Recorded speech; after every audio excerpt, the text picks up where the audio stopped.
أعوذ بالله من الشيطان الرجيم. بسم الله الرحمن الرحيم. الحمد لله رب العالمين وصلى الله على محمد وآله الطاهرين. اللهم صل على محمد وآل محمد. چلے بات چل رہی تھی شیخیہ کی اور ان کے عقائد کی. ٹھیک، ان کے اصول اعتقادی وہ چار تھے: توحید، نبوت اور امامت اور رکن رابع. تو تین عقیدے تو وہی ہیں جو شیعوں کے عقیدے ہیں. ایک عقیدہ جو رکن رابع ہے، اس سے کیا مراد ہے؟ الگ الگ تفسیر اس کی بیان کی گئی. دو چیزیں خاص طور سے بیان کی گئی. کسی نے کہا کہ رکن رابع یعنی ایک ایسا شخص جو شیعہ کامل ہو اور جو رابطہ ہو امام اور لوگوں کے بیچ، جو امام سے احکام کو دریافت کرتا ہو اور لوگوں تک ابلاغ کرتا ہو، پہنچاتا ہو. ایک یہ معنی کیا گیا تھا رکن رابع کا. ایک اور معنی ذکر کیا گیا ہے کہ شاید رکن رابع سے مراد تولا اور تبرہ ہو. بہر صورت تو یہ. اس کے بعد جو دعویٰ کیا گیا ہے شیخیہ کے سلسلے میں، جو ابتدائی درس میں بیان کیا گیا کہ یہ منحرف ہیں اور مرتد ہیں یا دین سے خارج ہیں، ظاہراً یہ دعویٰ ان کا صحیح نہیں ہے. اس کی وجہ یہ ہے کہ ان کے جو عقائد ہیں، ان کے عقائد میں کوئی ایسا عقیدہ نہیں ہے کہ جو انہیں دین سے منحرف قرار دے یا انہیں فرقہ ضالہ کہا جائے. سمجھ رہے ہیں؟ وجہ ہونی چاہیے نا کسی کے منحرف ہونے، دین سے خارج ہونے یا ضال ہونے کے لیے. کوئی تو دلیل ہونی چاہیے، کوئی ایسا عقیدہ کہ جو واقعاً اسلامی عقیدے کے برخلاف ہو. ہم نے دیکھ لیے ان کے جو عقائد ہیں، ان کے عقائد میں ظاہراً کوئی کمی نہیں ہے. یہ ان کا کوئی ایسا عقیدہ نہیں ہے کہ جو تشیع کے عقیدے کے برخلاف ہو. ایک رکن رابع تھا، تو رکن رابع جو ان کے اصول اعتقادی میں شامل ہے، اس عقیدے کی بنیاد پر ہم انہیں منحرف نہیں قرار دے سکتے، کیونکہ وہ کوئی ایسا عقیدہ نہیں ہے. سمجھ رہے ہیں؟ یہ تو غیبت صغریٰ میں ہم بھی اس کے قائل تھے. جس طریقے سے امام زمانہ کے روابط تھے، نائب تھے، ان کے نائب خاص جو امام کے خدمت میں جاتے تھے، لوگوں کے سوالات اور لوگوں کے مسائل لے کر کے اور پھر جواب لے کر کے آتے تھے، لوگوں تک پہنچاتے تھے. برصورت دیکھیں کیا کہتے ہیں: اما ان ادعا بے نظر صحیح نمی رسد.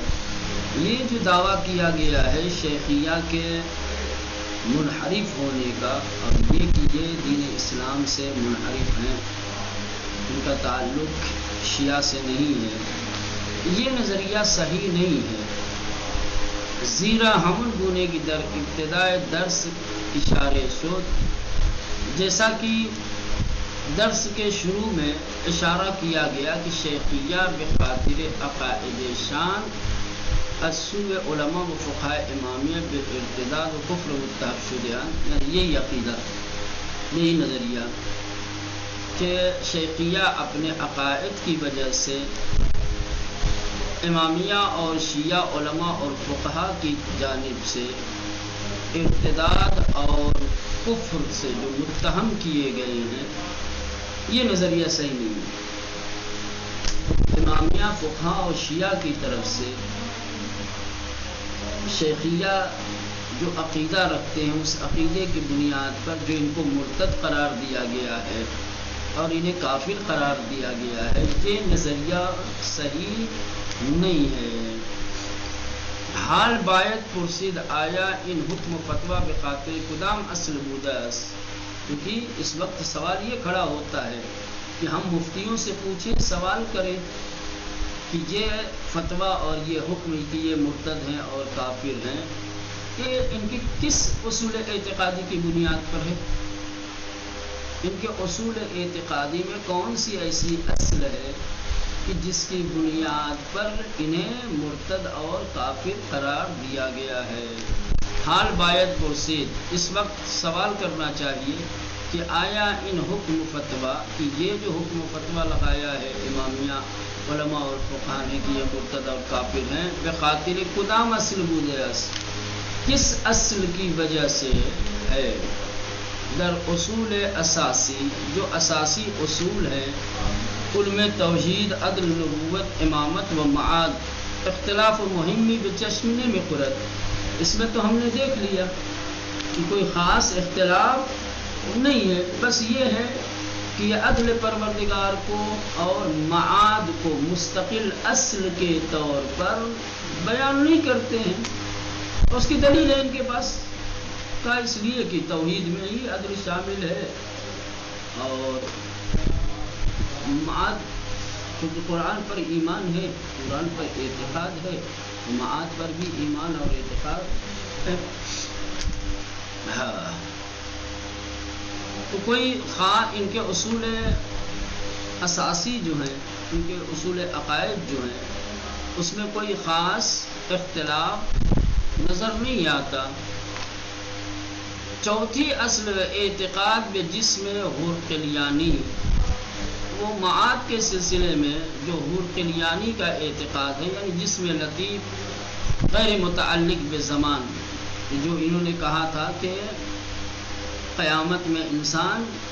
ایک دوسرے جسم کے ساتھ، جو جسم لطیف ہے جس کا تعلق یہ جسم زمانی سے نہیں ہے،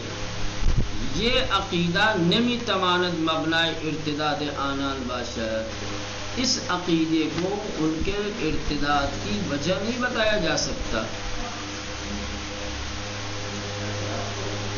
معاد کے سلسلے میں شیخیہ کا یہ کہنا کہ ایک جسم لطیف کے ساتھ اٹھایا جائے گا اور یہ جسم اس جسم سے علیحدہ ہوگا جو دنیا میں تھا، تو یہ عقیدہ ان کے ارتداد کی وجہ نہیں بن سکتا ہے۔ یا اعتقاد بتولا و تبرہ نیز ہم چنین، کسی طریقے سے تولا اور تبرہ کا اعتقاد بھی انہیں مرتد نہیں بنا سکتا۔ اما ادعائے واسطے بودن با امام عصر، لیکن یہ رکن رابع کے سلسلے میں جو ان کا عقیدہ ہے، ان کا یہ دعویٰ کہ امام عصر کے درمیان واسطہ ہیں ارتباط مستقیم منائب خاص عن حضرت بودن، جو مستقیماً امام سے رابطہ رکھتے ہیں یا امام کے نائب خاص ہیں، در عصر غیبت کبریٰ کے موضوع رکن رابع بتعریف اول است، کہ جو عصر غیبت کبریٰ میں رکن رابع جو موضوع ہے یا جو پہلی تعریف کی گئی ہے کہ رکن رابع سے مراد شیعہ کامل جو مستقیماً امام سے رابطہ رکھتا ہو، از نظر امامیہ مردود است، یہ عقیدہ مردود ضرور ہے، یہ عقیدہ صحیح نہیں ہے۔ بہر کس چنین ادعائی داشتے باشد مطرود خواہد بود، اور جو بھی اس طریقے کا عقیدہ رکھے گا یا اس طریقے کا دعویٰ کرے گا ہم اسے مطرود کریں گے، اسے ٹھکرائیں گے، لیکن اس عقیدے کی بنیاد پر اسے مرتد قرار دیا جائے، کافر قرار دیا جائے، یہ نہیں کہہ سکتے۔ رکن رابع بمعنی شیعہ کامل کے واسطے میں، یعنی امام غائب با شیعہ یانس، کہہ رہے ہیں کہ رکن رابع جو شیعہ کامل کے معنی میں ہے کہ جو شیعہ اور امام غائب کے درمیان واسطہ ہے، بر رہبران شیخیہ اطلاق میں شود، یہ اپنے رہبروں کے لیے بولتے ہیں، جو ان کا رہبر ہوتا ہے اسے کہتے ہیں رکن رابع، اور اس کے سلسلے میں یہ عقیدہ رکھتے ہیں کہ یہ شیعہ کامل ہے اور یہ رابطہ مستقیم ہے ہمارے اور امام عصر کے درمیان، یعنی آنان خود را واسطہ مستقیم، یعنی مردم و امام دانستے، یعنی جو ان کے رہبر ہیں وہ اپنے آپ کو ایک مستقیم واسطہ اور وسیلہ امام عصر اور اپنے درمیان جانتے ہیں کہ می توانند با آن حضرت ارتباط برقرار کنن کہ جو حضرت کے ساتھ یعنی امام زمان کے ساتھ رابطہ قائم کر سکتے ہیں بدستورات و احکام را عزم دریافت کر دیں دستورات و احکام ان سے دریافت کریں و بسائرین منتقل نمائند اور دوسروں تک تمام افراد تک منتقل کریں در نظر شیخیہ رکن رابع یا شیعہ کامل مظہر امام عصر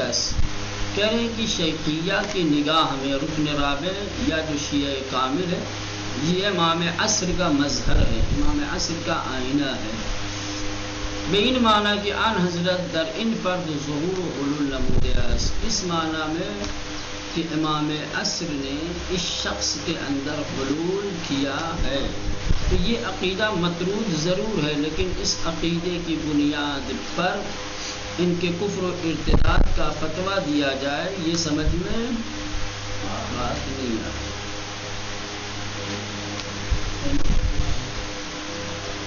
یہ ایک ادعائے باطل ہے اس کو دوسرے طریقے سے رد کیا جا سکتا ہے اس کا جواب دیا جا سکتا ہے لیکن یہ کہ اس طریقے کے عقیدے کی بنیاد پر کسی کو مرتد قرار دیا جائے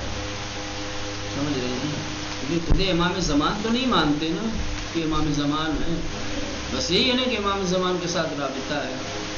تو کوئی اگر یہ دعویٰ کر دے کہ میرا امام زمان کے ساتھ رابطہ ہے تو اس کو آپ مرتد قرار دیں گے آپ اسے کافر کہہ دیں گے یہ تو نہیں ہو سکتا اگرچہ اس کا یہ دعویٰ غلط ہے لیکن یہ کوئی ایسا مسئلہ نہیں ہے یہ ایسا عقیدہ نہیں ہے کہ جو انسان کو سرحد اسلام سے خارج کر دے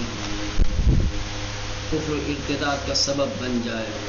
کفر و ارتداد کا سبب وہ بنیادی اصولی عقائد ہیں توحید میں اگر کوئی خدا کے جسم کا قائل ہو جائے یا خدا کے جو صفات ہیں ان کا منکر ہو جائے یا نبوت کے سلسلے میں یا امامت کے سلسلے میں کوئی ایسا عقیدہ جو عام عقیدے کے برخلاف ہو یا ایسا عقیدہ ہو جو انسان کو مرتد اور کفر کی حد تک لے جائے تو ٹھیک ہے لیکن وہ سارے عقائد تو ہمارے جیسے اس میں کہیں کوئی کمی زیادتی ہے ہی نہیں صرف رکن رابع والا مسئلہ ہے تو رکن رابع والا مسئلہ ایک واسطہ اور وسیلے کے عنوان سے وہ جو ہے رکن رابع تسلیم کرتے ہیں شیعہ کامل مانتے ہیں اس شخص کو جس کو یہ اپنا رہبر کہتے ہیں کہ ہمارا رہبر شیعہ کامل ہے اور ان کا رابطہ ہے امام زمان کے ساتھ تو دستورات وہاں سے لے کر ہم تک پہنچاتے ہیں چلو یہ درس تمام ہو گیا اب فرقہ منحرفہ میں سے ہے بہائیت یہ البتہ جو ہے منحرف ہیں اب ان کے بارے میں جب پڑھیں گے تو اب ان کے عقائد دیکھیے گا کہ انہوں نے کس طریقے سے نبی کی جگہ کسی اور کو نبی بنا لیا شیخیہ بھی اگر رکن رابع اپنے رہبر کو رکن رابع نہ مانتے بلکہ یا واسطہ نہ مانتے امام عصر اور اپنے بیچ خود امام عصر مانتے تو کہا جا سکتا تھا کہ یہ منحرف ہیں یہ مرتد ہیں یہ کافر ہیں چلیں 50واں سبق ہے بہائیت برچے پائی استوارس بہائیت اس رکن اور کس پائے کے اوپر کھڑی ہے ان کے بنیادی عقائد کیا ہیں اور علی محمد باب چے کسیس یہ علی محمد باب کون ہے پیشین بہائیت بہائیت کی مختصر تاریخ کیا ہے کہنے فرقہ بہائیت ادامے و تکمیل یافتہ فرقہ دیگری بنام بابیاس کہنے فرقہ بہائیت یہ ادامہ اور تکمیل ہے ایک دوسرے فرقے بنام بابیہ کا یہ بابیہ کا ہی ادامہ ہے یہ بابیہ ہی ہیں جو آگے جا کر کے دوسرے نام سے مشہور ہو گئے کہ در قرن 13 ہجری جو 13ویں صدی میں در ایران توسط فردی بنام علی محمد شیرازی باب جو ایران میں ایک شخص جس کا نام علی محمد شیرازی باپ کے نام سے مشہور تھا، اس کے ذریعے سے وجود میں آیا و تحت تاثیر عقائد شیخیہ تاسیس کر دی، اور یہ شیخیہ عقائد سے متاثر ہو کر کے کیا ہے اس کی بنیاد رکھی گئی۔ شیخیوں کے جو عقائد تھے انہی کے عقائد سے متاثر ہو کر کے یا انہی کے مقابلے میں کیا ہے اس فرقے کی باغ ڈور ڈالی گئی، اس کی بنیاد ڈالی گئی۔ فرقہ بہائیت پس از مرگ علی محمد باپ توسط مرزا حسین علی نوری معروف بے بہاء اللہ کے خود از پیروان باب بود برپائے عقائد باب و با افزودن اصول و احکام و عقائد دیگر تاسیس گشت۔ کہہ رہے ہیں کہ فرقہ بہائیت علی محمد باپ کے مرنے کے بعد، علی محمد باپ جس نے سب سے پہلے شیخیہ کے عقائد سے متاثر ہو کر کے ایک الگ فرقہ بنام بابیہ کی بنیاد رکھی تھی، ٹھیک، جب تک یہ باحیات رہا اسی کے بیان کردہ عقائد کے مطابق لوگ چلتے رہے، لیکن جب علی محمد باپ کا انتقال ہو گیا تو اس کے بعد ایک دوسرا شخص جس کا نام ہے مرزا حسین علی نوری، جو بہاء اللہ کے نام سے معروف تھا، جو خود باپ کا پیروکار تھا، جو خود باپ کا پیروکار تھا، اس نے بعد میں بابیہ کے عقائد میں، ان کے احکام میں، ان کے اصولوں میں کچھ کمی زیادتی کی اور اس طریقے سے بابیہ کی بنیاد ڈالی اثر نو پھر سے۔ ایک تو اس نے ڈالی تھی محمد علی شیرازی نے، اور یہ بھی چونکہ اسی کا پیروکار تھا، لیکن جب تک وہ باحیات رہا علی محمد شیرازی، ٹھیک، تو یہ حسین علی بھی اسی کے نقش قدم پہ چلتا رہا، اسی کے عقائد کو مانتا رہا، لیکن جب اس کا انتقال ہو گیا تو اس نے کیا کیا کہ کچھ عقائد کے نئے باب، اصول، احکام اور دوسری چیزیں اضافہ کی، اور پھر کیا ہے مکتب بابیہ کی تاسیس کی۔ بنا برین ابتدا باید بشرح حال علی محمد باپ و جانشینان خوب پردازے، لہذا سب سے پہلے ضروری ہے کہ ہم علی محمد باپ کے بارے میں بحث کریں کہ یہ کون تھا، اور پھر جو اس کے شاگردان خاص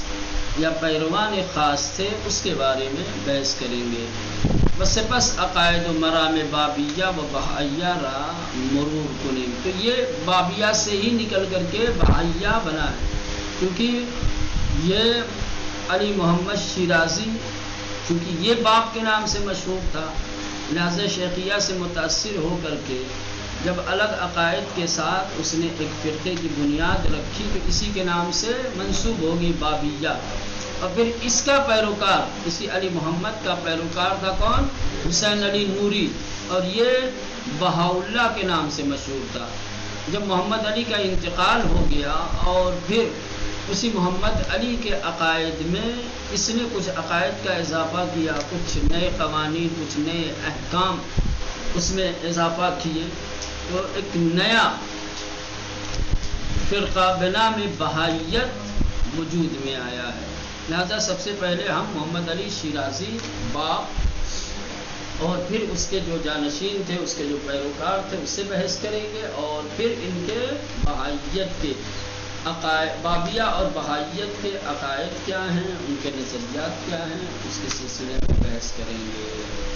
شرح حال علی محمد باپ، علی محمد کے حالات زندگی، یہ کون تھا، کہاں پیدا ہوا، کس فرقے سے نکل کر کے آیا، کہاں پہ ان کا مرکز تھا، پیروکار کون لوگ تھے۔ علی محمد شیرازی، جیسا کہ نام سے ہی پتہ، شیرازی یعنی شیراز کے،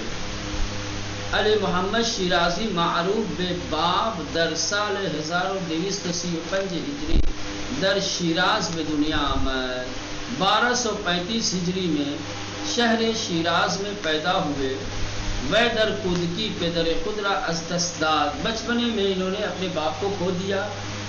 یعنی ابھی چھوٹے ہی تھے تبھی ان کے باپ رخصت ہو گئے۔ و تحت سرپرستی داعیش، اور اس کے بعد اپنے ماموں کی سرپرستی میں کہ بشغل تجارت مشغول وہ تھی، جس کا ماموں شغل تجارت میں مشغول تھا، قرار گرفت، واقع ہوا۔ بچپنے میں باپ کے انتقال کے بعد اپنے ماموں کہ جس کا ماموں جو ایک تاجر انسان تھا، اس کی تربیت میں اور اس کی سرپرستی میں واقع ہوئے۔ در سن 7 سالگی 7 سال کی عمر میں طبق رسم آن زمان، تو اس زمانے میں رسم تھی اس کے مطابق، دائی پورا بے مکتب خانے فرستاد، اس کے ماموں نے مکتب خانے میں بھیجا، مدرسے میں بھیجا، اما غیب درس خواندن تمایل نشان نہ ملا، لیکن یہ علی محمد شیرازی باپ پڑھنے لکھنے میں زیادہ دلچسپی نہیں تھی، بفقط بخاطر احترام دائی خود بے مکتب میرا، خالی اپنے ماموں کی لاج رکھنے کے لیے اور ان کے احترام میں مکتب جاتے رہے، شوق و رغبت کے ساتھ مکتب نہیں جاتے تھے، اپنے ماموں کے احترام میں اور ان کی عزت کی خاطر مکتب جاتے تھے۔ بے در طول دور تحصیل در مکتب خانے، کرے مکتب خانے میں جب تک علم حاصل کرتے رہے، پورے زمان تحصیل میں بکندی با ادبیات فارسی و عربی مختصراً آشنا شو، بڑی کندی کے ساتھ بڑی آہستہ آہستہ کچھ عربی اور فارسی کے ادبیات کا علم حاصل کیا۔ جب تک مکتب خانے میں پڑھتے رہے، مکتب خانے میں جانے کی جو مدت تھی، اس مدت میں کوئی خاص کارنامہ انجام نہیں دیا، تھوڑا بہت عربی اور فارسی کے ادبیات کا علم حاصل کیا، وہ گویا در ہمیں مکتب خانے برقی عقائد شیخیہ را نیز فرا گرے، اور شاید اسی مکتب خانے میں شیخیہ عقائد کی بھی تعلیم حاصل کی، شیخیہ عقائد کو بھی اسی مکتب خانے میں ہی رہ کر سیکھا۔ زیرا معلم ان مکتب خانے، اس لیے کہ جس مکتب خانے میں یہ پڑھنے جاتے تھے، اس مکتب خانے کا استاد کسی بنام شیخ عابد بودے، شیخ عابد نامی تھے کہ الشاگردان شیخ احمد احسائی میں شمار رکھتے ہیں، کہ جو شیخ احمد احسائی کے شاگردوں میں شمار کیا جاتا ہے۔ میں شیخیہ کا جو بانی اس کا شاگرد تھا شیخ عابد، اور یہ شیخ عابد یہ استاد تھا باپ کا، ظاہر سی بات ہے اس نے اپنے عقائد کی تعلیم دی ہوگی، عقائد شیخیہ سکھائے ہوں گے۔ چلو تو یہ شیراز میں رہے، شیراز کے مکتب خانے میں علم حاصل کرتے رہے، اور وہیں پر کچھ شیخیہ عقائد سے بھی آشنا ہوئے۔ اس کے بعد علی محمد شیرازی باپ پس از چند سال تحصیل در شیراز میں کچھ سالوں تک علم حاصل کرنے کے بعد در آغاز جوانی، جب جوانی کا دور شروع ہوا، آغاز جوانی میں بدر حالی کے ہنوز بسن 20 سال کی نرسیدے بود، جبکہ ان کی عمر ابھی 20 سال بھی نہیں ہوئی تھی، برہنمائی داعیش، اپنے ماموں کی ہدایت اور رہنمائی کی بنا پر بے بوشہر، یہ بھی ایران کا ایک شہر ہے، شیراز سے بوشہر چلے آئے، تاب شغل تجارت مشغول شود، تاکہ یہاں بوشہر میں آ کر تجارت کے کام میں مشغول ہو جائے۔ بے در بوشہر کے شہرائے گرم سے لیے ایرانوی باشد، کہہ رہے ہیں کہ یہ محمد علی شیرازی بوشہر میں آنے کے بعد، کہ بوشہر جو ایران کے گرم شہروں میں سے ایک شہر ہے، بدرجہ حرارت در آن بسیار بالاس، اور جس میں گرمی کا ٹمپریچر بہت زیادہ ہوتا ہے، بہت سخت گرمی پڑتی ہے، بنا بنقل نویسندگان، کہہ رہے ہیں کہ محققین کے نقل کی بنیاد پر یا مورخین کے لکھنے والوں کے نقل کی بنیاد پر بابی و بہائی ہمیں روز الصبح تا شب دل سرمایہ تا برسا تابستان بکتے با منزل رکھتے. بابی و بہائی ہاں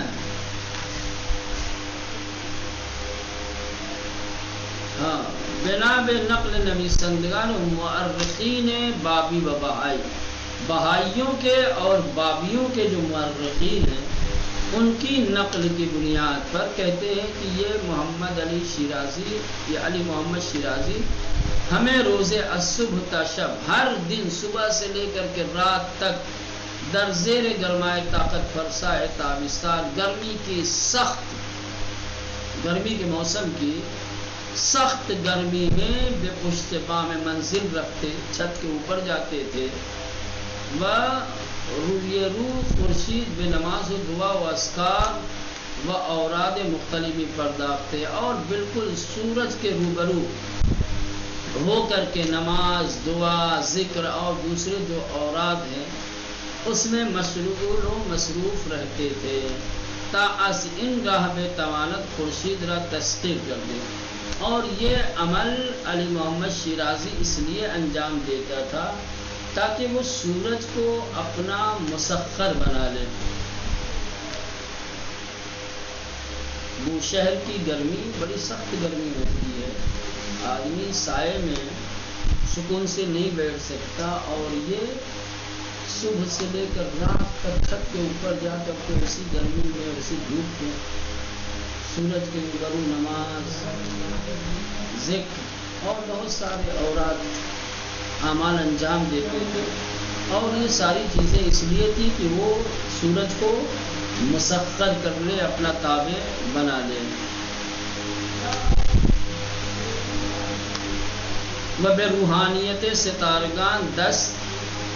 یابد، اور جو ستاروں کی روحانیت ہے ستارگان کی اسے حاصل کر لے. سورج اور ستارے اس کے ماتحت ہو جائیں، اور پھر یہ سورج اور ستاروں کے ذریعے سے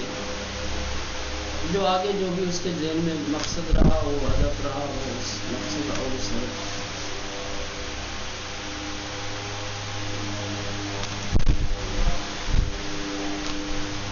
بندر بوشہر در آن زمان به خاطر موقعیت جغرافیایش محل رفت و آمد تجار کشورهای مختلف بخصوص تجار ہندی بوده است. کہہ رہے کہ بوشہر کا جو پورٹ تھا، بندر کہتے ہیں پورٹ کو جہاں پر دریائی کشتیاں، تجارتی کشتیاں جہاں پر آتی ہیں، جہاں سے جاتی ہیں، اس کو کہتے ہیں بندر یعنی پورٹ. تو کہہ رہے بوشہر کا جو پورٹ تھا وہ اس زمانے میں جغرافیائی موقعیت کی وجہ سے مختلف شہروں کے، مختلف ممالک کے تاجروں کی رفت و آمد کا مرکز بنا ہوا تھا. خاص طور سے ہندوستان کے تاجر وہاں آتے تھے. شاید علی محمد باب موضوع تسخیر خورشید و ریاضت های طاقت فرسا و طولانی قدرہ از آنها آموخته باشد. کہہ رہے ہیں کہ شاید علی محمد باب نے تسخیر خورشید کا جو موضوع ہے یا جو سخت ریاضتیں ہیں کہ سورج کے نیچے بیٹھ کر کے نماز، اس کا بھی یہ شاید کسی ہندوستانی سے ہی اس نے یہ سیکھا ہو، اور اس سے سیکھ کر کے پھر یہ ایسا کرتے رہے ہوں. در ہر حال تحمل گرمائے سوزان بوشہر، بہر صورت بوشہر کے جلانے والی گرمی کو تحمل کر لینا، برداشت کر لینا برائے کسی کی در شہر خوش آب و ہوائی چون شیراز میں دنیا آمدے، ایک ایسے شخص کے لیے کہ جو خوش آب و ہوا والے شہر جیسے شیراز میں پیدا ہوا ہو. شیراز بالکل جو ہے بوشہر کے برعکس ہے. بوشہر میں جتنی گرمی ہوتی ہے، جتنی حرارت وہاں ہوتی ہے، شیراز میں اتفاقاً اتنی ہی سردی ہوتی ہے، اور وہاں کی آب و ہوا اتنی ہی لطیف اور خنک ہے. اب شیراز میں پیدا ہونے والا جو خوش آب و ہوا شہر کا عادی ہو، وہ آ کر کے بوشہر جیسی گرم ہواؤں کو اور وہاں پہ جلانے والی دھوپ کو تحمل کرے، اور یہاں آ کر کے جو بڑا ہوا ہو اذیت سو و ریاضت ہے سخت خوردن بیش از حد کندر، اور ریاضتیں دعائیں نمازیں یہ ایک طرف، دوسری طرف جو اس کی سخت ریاضت تھی خاص طور سے کھانے میں کہ حد سے زیادہ کندر کھاتے تھے۔ کندر ایک گوند جیسی چیز آتی ہے جو تقویت حافظہ کے لیے بہت مفید سمجھی جاتی ہے، سمجھ رہے ہیں؟ کندر بالکل لوبان جیسے ہوتی ہے،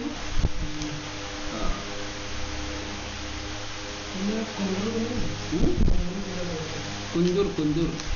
گوند جیسا ہوتا ہے، لوبان کی شکل کا، چھوٹا بڑا یہ سب مطلب سمجھ رہے ہیں؟ ہاں، یہ بالکل جیسے درخت سے لس نکلتے ہیں نا، سوکھ جائے اب بے نہیں بھائی، یہ اس کو کہتے ہیں کندر۔ کہنے کہ حد سے زیادہ کندر کھاتا تھا اپنے حافظے کی تقویت کے لیے،